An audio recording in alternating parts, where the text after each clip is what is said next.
विद्यार्थियों, क्रीमिया युद्ध के 3 चरण थे और इन 3 चरणों की समाप्ति 1856 की पेरिस संधि से हुई। अब हम ये देखते हैं कि क्रीमिया युद्ध का क्या महत्व था। क्रीमिया युद्ध के महत्व के बारे में इतिहासकार एकमत नहीं है। सर रॉबर्ट मैरियर के अनुसार यह युद्ध आधुनिक युग का सबसे निरर्थक युग था।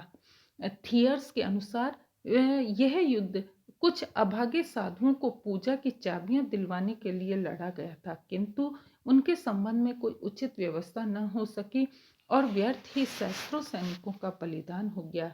डेविड थॉमसन ने लिखा है कि 1855 में 3 बड़े राज्यों के बीच युद्ध होना पुरानी व्यवस्था के अंतर्गत शांति बनाए रखने के प्रयासों की प्रथम विफलता थी। ग्रांट और टेम्परले ने लिखा है कि विज्ञान के आधुनिक साधनों के बिना लड़ा गया यह अंतिम युद्ध था। उसके उद्देश्यों और कूटनीतिक प्रणाली पर मध्य युग की छाप स्पष्ट थी, क्योंकि उसके कारण से क्रूसेड के काल के समान आर्थिक समस्याएं भी एक कारण बन गई थी। वस्तुतः क्रीमिया का युद्ध यूरोपीय इतिहास का संक्रांति काल था। इसके पूर्व विद्यार्थियों लगभग 40 वर्ष तक यूरोप में शांति रही, किंतु बाद में 15 वर्षों में यूरोपीय राष्ट्रों के मध्य 4 बड़े युद्ध लड़े गए। इसका प्रमुख कारण ये था कि क्रीमिया युद्ध के बाद यूरोपीय राज्यों में पारस्परिक संबंधों का दृष्टिकोण ही बदल दिया। क्रीमिया युद्ध की विजय के बाद नेपोलियन तृतीय तथा फ्रांस की प्रतिष्ठा बढ़ गई और नेपोलियन तृतीय राष्ट्रीयता के सिद्धांत के आधार पर यूरोपीय व्यवस्था का पुनर्निर्माण करने का प्रयत्न करने लगा।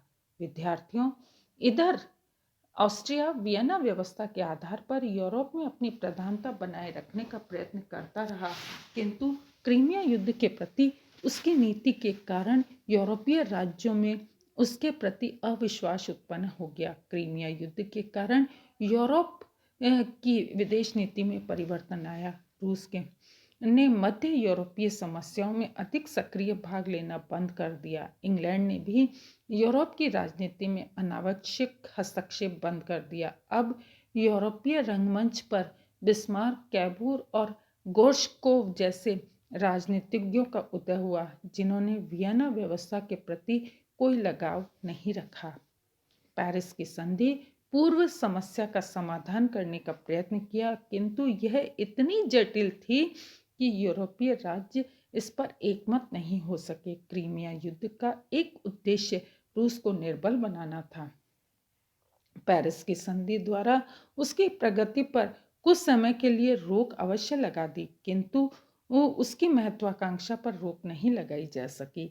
1870 में रूस ने काले सागर संबंधी शर्तों को अस्वीकार कर दिया। 1878 में उसने बोसर्बिया पर पुनः अधिकार कर लिया। रूस की एशियाई विस्तार की नवीन नीति ने भारतीय ब्रिटिश साम्राज्य को नया खतरा उत्पन्न कर दिया। प्रसिद्ध विद्वान हेजन ने पेरिस की संधि की आलोचना करते हुए लिखा है कि पूर्वी समस्या को हल करने में यह युद्ध पूर्ण रूप से असफल रहा। साउथगेट ने भी पेरिस की संधि की आलोचना करते हुए लिखा है कि पेरिस की संधि द्वारा पूर्वी समस्या का जो हल निकाला गया वह उचित नहीं था और न ही पर्याप्त था। पेरिस की संधि इस घोषणा से कि यूरोपीय राज्य तुर्की के आंतरिक मामलों में हस्तक्षेप नहीं करेंगे, तुर्की साम्राज्य की ईसाई जनता को बड़ी निराशा हुई। उन्होंने अपनी रक्षा के लिए अपनी तैयारियां शुरू कर दी। परिणाम स्वरूप पूर्वी समस्या और अधिक उलझ गई। AJP टेलर ने लिखा है कि क्रीमिया के युद्ध से पवित्र मैत्री हॉली अलायंसेस की प्राचीन व्यवस्था नष्ट हो गई, किंतु उसके स्थान पर कोई नवीन व्यवस्था स्थापित नहीं हो सकी। न तो ब्रिटेन ने उदारवादी आदर्शों के आधार पर यहाँ कोई व्यवस्था स्थापित की और न ही नेपोलियन थर्ड की क्रांतिकारी कल्पनाएं ही साकार हो सकी, बल्कि यूरोप में ऐसी अराजकता प्रारंभ हो गई जो पूर्वी समस्या से संबंधित दूसरे संघर्षों तक चलती रही।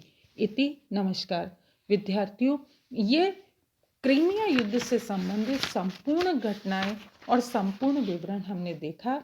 इसमें हमने ऐतिहासिक पृष्ठभूमि, यूरोपीय शक्तियों जैसे रूस, इंग्लैंड, ऑस्ट्रिया, फ्रांस, जर्मनी आदि के स्वार्थ, क्रीमिया युद्ध से पूर्व की घटनाएं, इसके अलावा क्रीमिया युद्ध के कारण, क्रीमिया युद्ध के चरण और क्रीमिया युद्ध की जो समस्याएं हैं, उन समस्याओं और उसके परिणामों का हमने अध्ययन किया। इस प्रकार हम देखते हैं कि क्रीमिया युद्ध जो है वो पेरिस की संधि से समाप्त हुआ, लेकिन उस संधि के परिणाम बहुत घातक सिद्ध हुए। इति नमस्कार।